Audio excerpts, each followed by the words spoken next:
everybody. Welcome to Medicine and Science on the Pod TV network. I'm Nick Pellebeat. I'll be your moderator for today's show. And today's show, we got some very exciting topics because for the first time, it looks like medicine and politics are mixing. In other words, they're dictating medical decisions from the Tower of Power in Washington, D.C.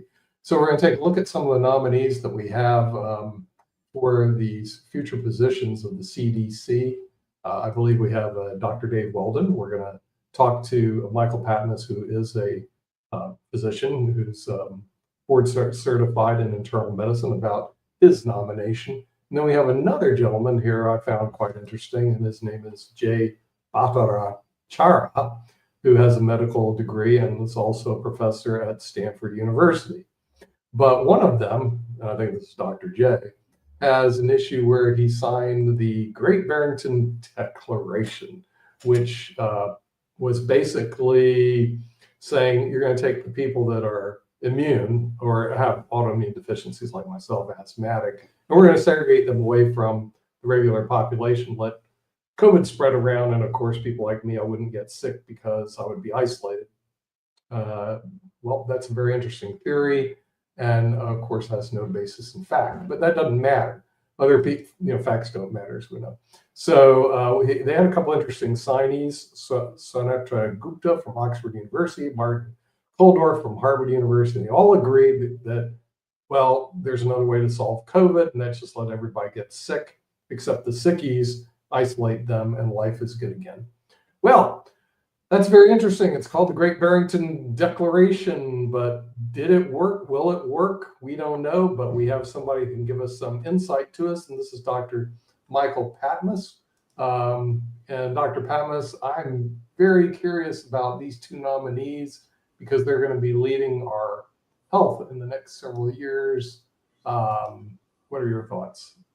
Well, good morning, Nick. Thank you for the invitation, and hello to all the viewers. My name is Michael Patmos. I am a board-certified internal medicine physician with added qualifications in infection control and hospital epidemiology, and I've been practicing medicine almost 44 years. But I have another side to my career. I also have a master's degree in management from the University of Southern California, Marshall School of Business, and I've spent many, many years, over 25 years, in various healthcare organizations as a physician and an executive. I have been a vice president of medical affairs, chief medical officer, health system, corporate CMO, and even a large medical group CEO.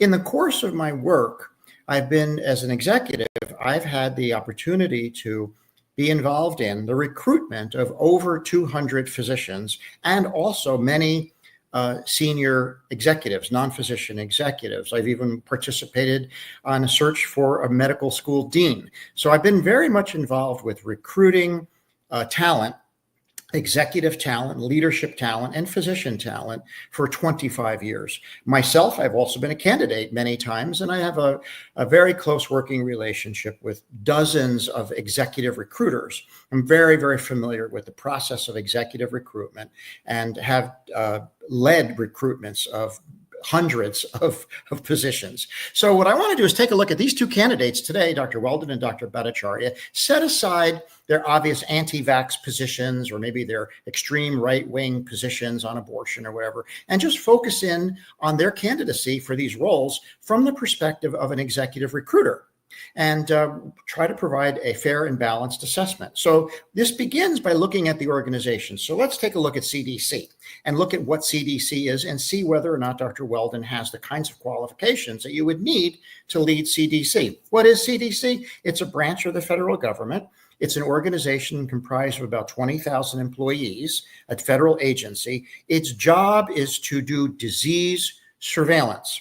What CDC does is they monitor all over the world where diseases are popping up, and then they go and investigate and shut these disease outbreaks down before they spread. Obviously, mostly everything they do relates to infectious diseases because, after all, historically, infectious diseases are the things that have killed most people. So they also are involved. CDC also has a role in public health preparedness, research in these areas, data analysis, Education and outreach. CDC educates providers. They provide policy guidance, and they're very much involved in global health. CDC is a globally active organization with offices and activities in Africa and Far East, everywhere in the world.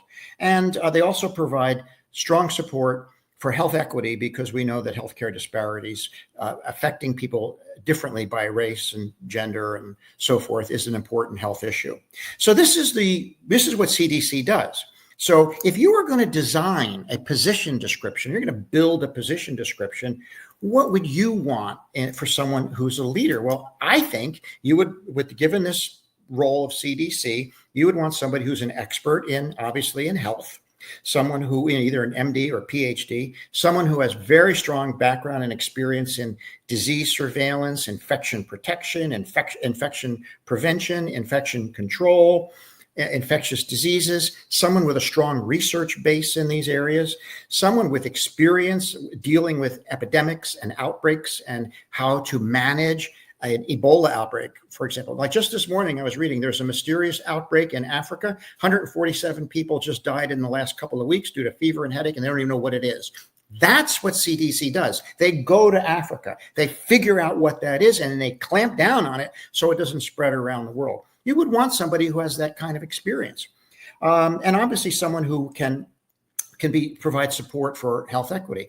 Well, let's look at Dr. Weldon, who's going to be the director of CDC. What are his credentials? Well, he's an internal medicine doctor like me. In fact, he finished his residency the same year I did. He did no more training after that. He's not trained in infectious diseases, epidemiology, infection control, or any of that. After he finished his training, he practiced medicine in the military, I believe the Navy, for a few years to pay back what he owed them for paying for his medical education.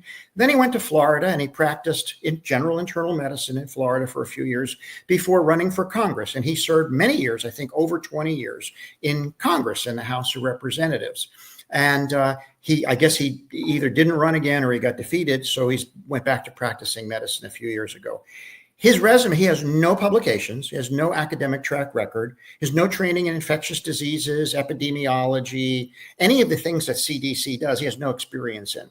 Moreover, he has no experience in managing, he has no credentials in management, no experience managing a large organization of 20,000 people. Being a director of CDC is like being a CEO. He has no management experience. And finally, he has no experience inside CDC or inside any federal agency as an employee. So there's a lot of rules and regulations, policies, processes, and procedures that go on in government agencies that he has no exposure to. So if you look at his resume and then you look at what's needed, you say, my God, his resume, admirable though it may be, he's prepared to be a primary care general internal medicine doctor. That's what he's prepared to do. He doesn't have the kinds of qualifications that would be needed to effectively run CDC. You're putting someone in charge of CDC who has no knowledge of what CDC does, how they do it, what they do, or any of the areas of CDC's accountability. Completely, in my opinion, if I were a recruiter and we had this position posted and his resume came before me, I would say, nice resume, but doesn't match the needs for this position. So I would say Dr. Weldon is a completely inappropriate candidate, not disparaging him. He's a fine fellow and a fine doctor. His political positions notwithstanding, he's qualified to be a general internal medicine physician, and that's it. He's not qualified to be CDC director. What about NIH and Dr. Bhattacharya? Well, NIH is a massive organization, 20,000 employees. The purpose of the National Institutes of Health, it is the federal branch that does biomedical research. They do biomedical research, public health research, disease prevention and treatment, health research funding is a very big part of NIH, education and training researchers, policy development, global health. NIH funds research all over the world, and also basic science, support for basic science research, and of course, health equity. Well, Dr. Jay Bhattacharya is the nominee to take over NIH. Who is he? Well, he's also got a very impressive background. If you were designing a position description to run the NIH, you would want someone who is a physician highly trained in research, biomedical research, with experience in biomedical research and experience in developing and educating researchers and policy development around biomedical research, and someone who has an established track record as a biomedical researcher. Now, what is biomedical research? Well, let me just sort of paint a picture of what that is. There's two things. There's basic science research. That's like molecular biology, biochemistry. That's laboratory stuff with a pipette, and it's what PhD researchers do in basic sciences. Then there's clinical research, which is clinical trials, which are administered in hospitals and in healthcare settings around the world, like multi-institutional trials. Very complicated processes. You have to have institutional review boards and all kinds of processes that NIH does. And then there's all the funding related to all this, which is awarding grants. It's all very complicated. So who is Dr. Jay Bhattacharya? Well, he's a very highly educated guy. He is a professor at Stanford Medical School, and his title is Professor of Medicine. But if you look at his resume, though he has an MD degree, he did graduate medical school, he didn't do one day of postgraduate training, no internship, no residency, no fellowship, no MD license, not board certified, not board eligible, no medical staff membership, no clinical privileges, no clinical experience at all, knows absolutely nothing about the clinical practice of medicine. Having an MD degree is an entry-level degree. It doesn't qualify you to do anything. You have to have postgraduate training to be able even to get a license. He's not even qualified to get a medical license. As far as a researcher, does he have any training in basic science research? No. Does he have any training in clinical research? No. If you look at his resume, he has a PhD in economics. He all his research, and I've reviewed his bibliography and all his publications. He's got lots of publications, very erudite publications, all on almost entirely all on questions and issues of healthcare economics. He's not a biomedical researcher. He's not a qualified licensed physician. He has no clinical experience. So if you were designing a position description for the NIH, you would want someone who is an expert in biomedical research and who has administered a large organization. Dr. Bhattacharya has no training in management. He doesn't have an MBA or a master's in medical management. He's never run a large organization. He's never been a CEO. And he has no experience in government. So here he is going to take over, basically, effectively, CEO of the NIH with no prior experience managing an organization and completely inappropriate qualifications with respect to biomedical research. So what could go wrong with that? I think, both of these candidates are a complete mismatch. They have fine credentials, but they're not the right credentials for these jobs. I think if you were to ask any executive recruiter about what I'm saying right now, they would say, oh, yeah, there's no way. These guys are not at all qualified. They would never get through the first round of reviews of their CVs. Their CVs are totally inappropriate for these positions. Now, you started in your opening. I just want a couple comments about the Great Barrington Declaration. What is it? The Great Barrington Declaration was cooked up by Dr. Bhattacharya, Dr. Kaldorf, and Dr. Sunitra Gupta. And it was really cooked up in the Oval Office. That was testified to by Dr. Scott Atlas, who was there. They met with Trump, and they needed an alternative narrative because Trump didn't want to continue the shutdowns, the lockdowns. He wanted to reopen the economy because he was worried he was going to lose the election. So they came up with this declaration that basically said, oh, you can reopen the economy. All you have to do is just give the vaccine and focus your prevention efforts, masking, on the elderly and chronically ill. They're the ones who are most likely to die. And let everybody else just get the COVID virus. They'll get herd immunity and everything will go away. That's what they say. We'll have 20,000 to 40,000 deaths and then it will all go away. And Bhattacharya said that. And, although scientists and doctors were appalled by it, many people jumped on board, including Dr. Marty Makary and McCullough, Malone, all these guys. They all jumped on board with this. Trump jumped on board with it, and it became the de facto policy GOP has endorsed. What is with the Great Barrington Declaration? Google it. It's right there. And read it. It's a 2-pager, and there's not one reference.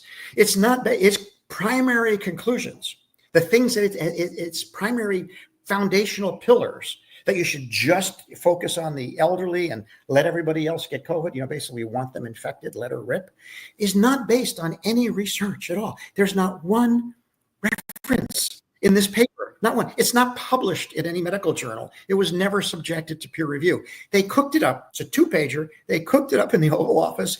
And now everybody's like citing the Great Barrington Declaration like it's some great piece of science. It's not even have a reference. When you write a paper, you have to have references.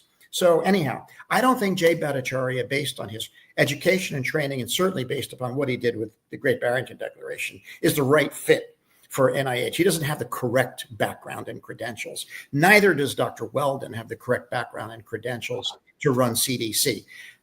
There's other appointees that Trump has made that are similarly unqualified, but we'll leave that for another day. So what happens when you take completely unqualified people and you put them in charge of organizations? Well, most of the time, you ask any executive recruiter, they're going to tank the organization because they don't have any experience. My prediction is that these two guys will make a mess of the NIH and the CDC in short order. A year or two, you're going to see people getting out of those organizations. It'll be people just will ignore what they're saying. It's just going to be a complete mess. It'll result in a gridlock and a dysfunctional. These agencies will become dysfunctional. I think what they're basically going to do is they're just going to impose a political agenda on these agencies that aligns with Trump's best interests. So that's my presentation for today. I don't think either of these guys have the right credentials for the job. You're a recruiter, let's just put you in the position of being a recruiter. Do you think these resumes actually line up with the job description? No, but here's the problem I've had. I was listening to your conversation, and this is with Jay Bhattacharya, or whatever his name is. Does he hold a medical license? In other words, No. Okay. No. And the reason why this is important, Dr. Patmos, in law, you can have a JD like I do, but not be admitted to practice law in any state. And I have some friends that are like that. We have some people in our network that have law degrees, but they're not admitted to practice. It's a big difference. I have a law degree, and I am admitted to practice before the United States Supreme Court, the Ninth Circuit, the 11th Circuit, the U.S. Tax Court, and a member of the Florida Bar. If you're not a member of a state bar, you can't even go to court. So what you're telling me is Dr. J, who has, decent academic credentials, if he said, I'm going to practice medicine in the state of California, he could not do that. Would that be correct? Not only does he not have a license, he's never had a license. He does not qualify for a license because he never did postgraduate medical education. He would need to do an internship at the minimum and then a residency to be able to be qualified for a license. He's not qualified. In law practice, you have to pass a bar exam to be admitted in the state. Do you have that same requirement in medical practice? Do you have to pass? You have to do an internship. You have to pass your internship, and that would qualify you at a minimum to get a license and be a GP. But you can't get a job as a GP anymore. You have to do a residency as well. So you could not hire him to work at a clinic, a medical clinic in California. He cannot work as a doctor. He has an ornamental MD. There are a lot of, and that's not a bad thing. There are a lot of, like, for example, a lot of malpractice lawyers who primarily are lawyers will have an MD, kind of supplements their knowledge. And a lot of executives, there are MD MBAs. I know many of them who are basically executives who have an MD, but they've never done internships. They're not clinical. Bhattacharya has 0 postgraduate medical education, which means he is completely unqualified to opine as an expert in any medical clinical matter. That's what I'm saying. I could never have him stand as an expert witness on anything that's clinically. No, he would not pass the voir dire. All right. I would have no further questions, Your Honor, at this point in time. I would have disqualified. But let's bring in Rick Rosner and see what he has to say about. Under Reagan, they started following a strategy of making government incompetent to piss off people at government. First, you break government, then you get people to vote against government. And then Reagan, I think his quote was the goal is to make government small enough you can drown it in a bathtub. Okay, but in Italy, there's actually, in Siena, there's a painting that says good government and bad government. And what people don't know is you could actually have good government or you could have bad government. You have good government if you get good people that are qualified in these positions. You have bad government if you have bad people who are not qualified.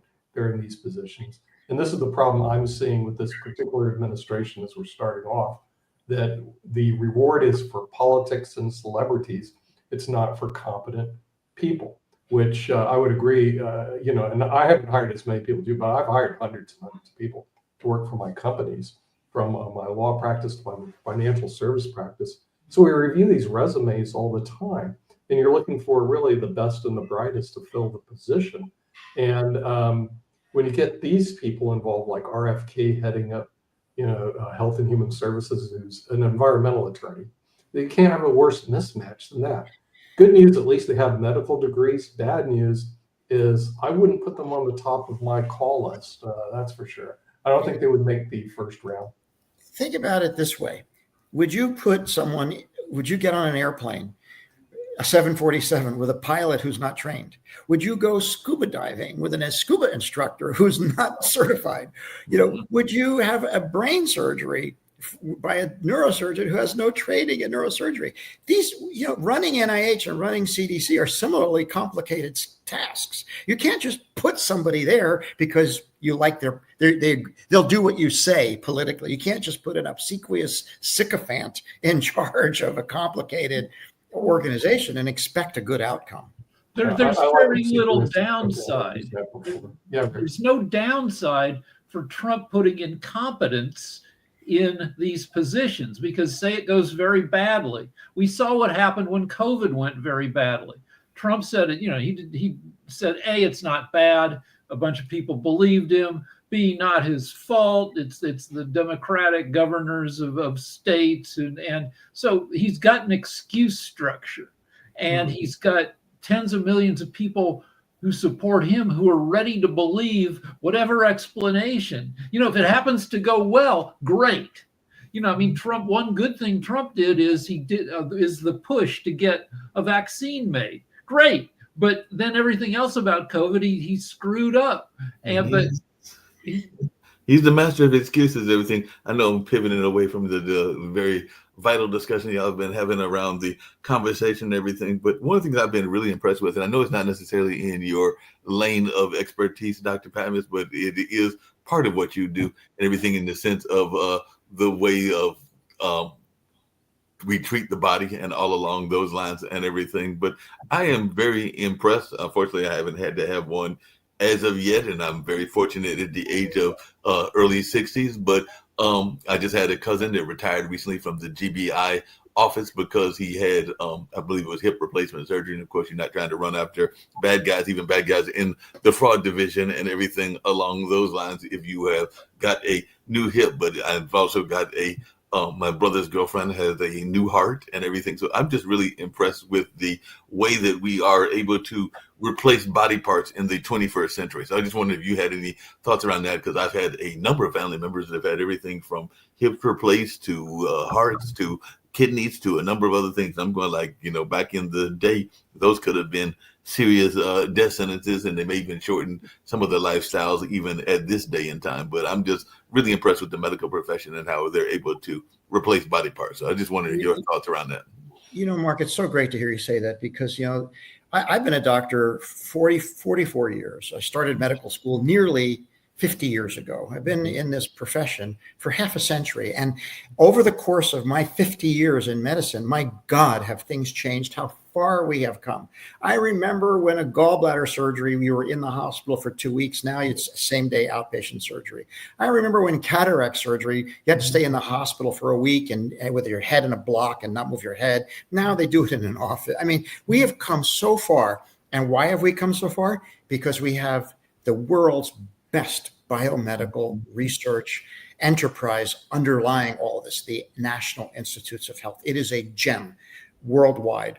And to put that organization in the hands of an obsequious sycophant who's an economist, a bean counter with no background in biomedical research, it jeopardizes all the future progress. Right. What will our research enterprise look like if the Office of Government Efficiency, if Elon Musk gets his hands on the NIH? Who knows? I mean, we risk setting back all that progress that you just described. No, just really quickly, but the counter to that, and I'm not going to contradict myself, but while I'm a fan of the medicine, I am not the biggest fan of big farm, and I know that was part of what even went into the whole conversation around the pandemic and the vaccines and everything, because big farm has got probably one of the biggest lobbies out there and everything like that. And I actually many moons ago worked as a shipping and receiving clerk for Glaxo. At that time, it was Glaxo before it became GlaxoSmithKline, and I've even lost track of what it becomes with all those mergers and everything. And I also briefly worked as speaking of bean counters, as a aspirin counter or some kind of counter. I think it was for Bristol Myers or one of the other big farm companies, because there are a number of those here that exist in North Carolina and everything. So what is your take on the impact of the big farms? Because I do think that sometimes they are the counter argument to the positivity of science and everything, because big pharma has definitely got some major controls in our economy. The big pharmaceutical companies do have a lot of influence, no question about it. So do big nutraceutical companies have a lot of influence. But I can tell you, as a practicing physician, it doesn't impact me at all, because I never prescribe brand name drugs. I only prescribe generics. If you look at my prescriptions, they're amoxicillin, doxycycline, propranolol, rosuvastatin. I write generics 99.9% of the time. So I don't do anything that benefits big pharma. All the drugs that I write, most physicians never need to write a prescription with a brand name drug, ever. Just generic equivalents for all of it that are dirt cheap and work just as well. Let's just see your hands. I know we're winding down, but on one of our other shows, we mentioned that and to correct my name, but there is a speed equivalent that you can now get at the pharmacy. And I do not remember the name, Rick, but you know what I'm talking about and everything. So what is this nature? I think it's because it's like Adderall. You talking? Thank you, Adderall. Yeah. Those are drugs they're watered down amphetamine-like drugs, and they're useful for patients with attention deficit disorder. They're given in very low doses. They're controlled substances, and they're all available generically. You don't need to write it. You don't need to write for Adderall. You can write for the generic drug. No, but it seems like people are getting let me make one more point about the cost of incompetence, where it costs us time. So say these guys suck, and say they do just and we lost 4 years, like in fighting climate change under Trump. I don't know how much time we lost when the world shut down under COVID. It had to impact scientific medical research. And the four of us here are of the age where we could benefit from getting extra years of life and health from breaking medical research. And if incompetence costs us those years, that stinks.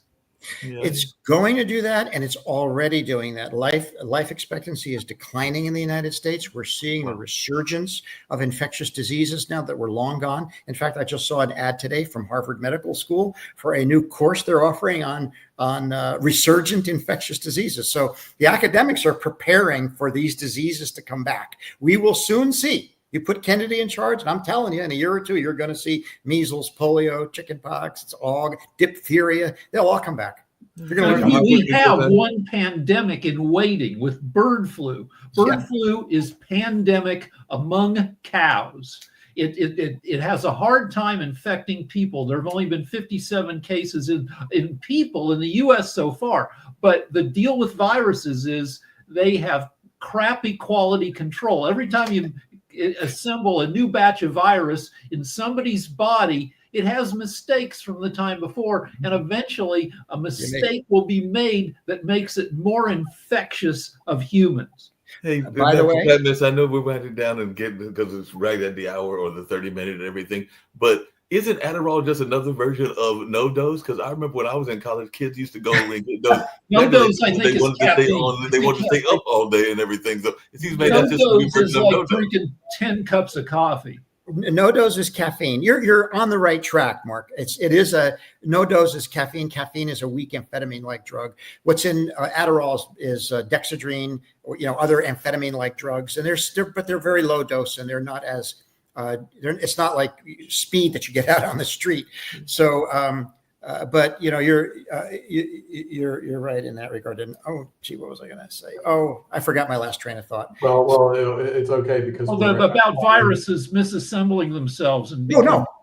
Bird flu is now in raw milk. They just took California just shut down a raw milk company because they found avian flu in raw milk. So, Bobby Kennedy, not just one place, a ton of places that make raw milk.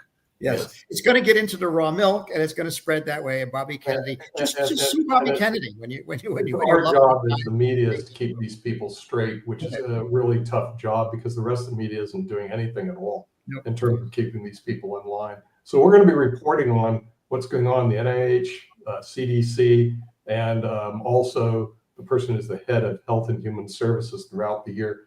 And so our viewers will be able to get a good indication whether they're doing their job right or they're not doing their job. In the meantime, we're going to do our job because we're leaving. And we'll see you next week on Medicine and Science. Bye.